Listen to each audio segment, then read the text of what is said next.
This is Fantz's Looking Chamber, presented by Allison Schilling. Babies. We all know them, some of us love them, and some of us hate them. But either way, there's something we don't know much about, despite having been one at some point in our lives. As far as we're concerned, all they do is eat, sleep, and repeat. But what actually goes on in the minds of these infants? That was what Robert L. Fantz wanted to find out, thus springing the questions: do babies actually recognize human faces? What do they think about complex patterns? What about colored dots? Does the age of an infant affect their processing abilities? That was what he wanted to find out. But first, let's start with some background information. Who was Robert L. Fantz anyway? Robert L. Fantz was an American psychologist born in Indiana in 1925. He died in Ohio in 1981 at the age of 56. Not much seems to be known about Fantz himself, although his experiment, called Fantz's Looking Chamber, is much more famous.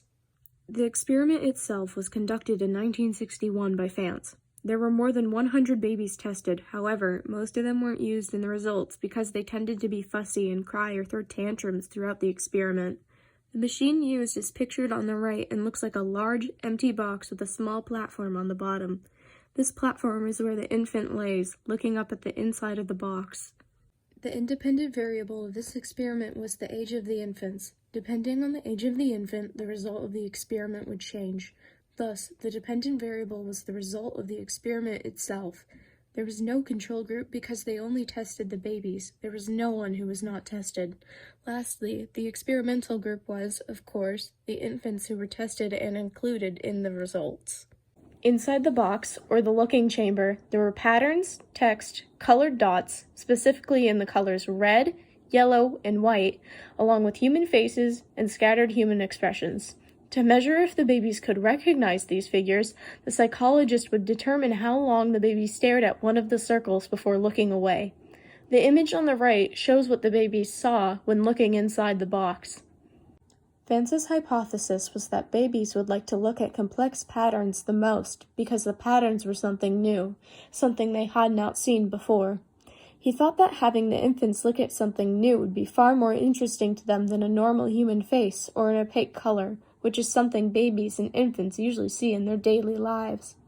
He thought that text might also be somewhat intriguing to them because it is unlikely that the infants had ever seen words visually.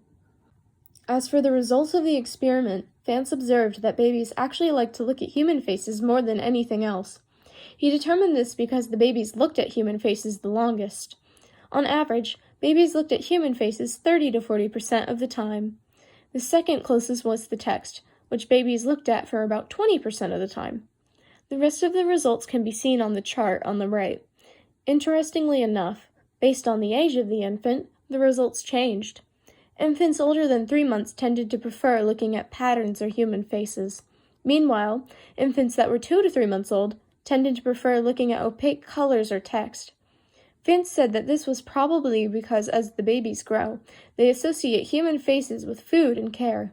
Looking at it this way, it makes sense that the older infants would prefer looking at human faces. Before the looking chamber, psychologists did not know much about infants and how they think. Thanks to the looking chamber, people became curious about infants.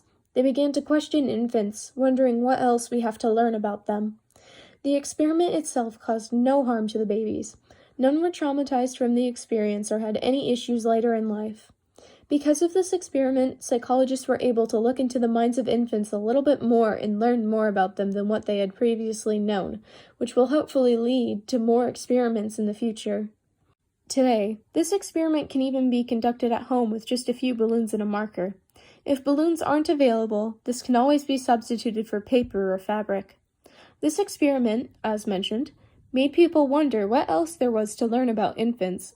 Maybe infants process things more than we had thought, and maybe they're even more sensitive to situations than full-grown adults are. One day, someone might conduct further experiments on infants to see what they know or how they think. If we were to conduct this experiment today, do you think the results would change? As we progress in time, do babies' thought processes and processing abilities change? Maybe infants over 3 months old would prefer to look at opaque colors, while infants under 3 months would prefer human faces. Or maybe they wouldn't even look at the patterns and expressions. Either way, Fantz's looking chamber gave us a look into the minds of infants, and maybe one day we'll learn even more about them.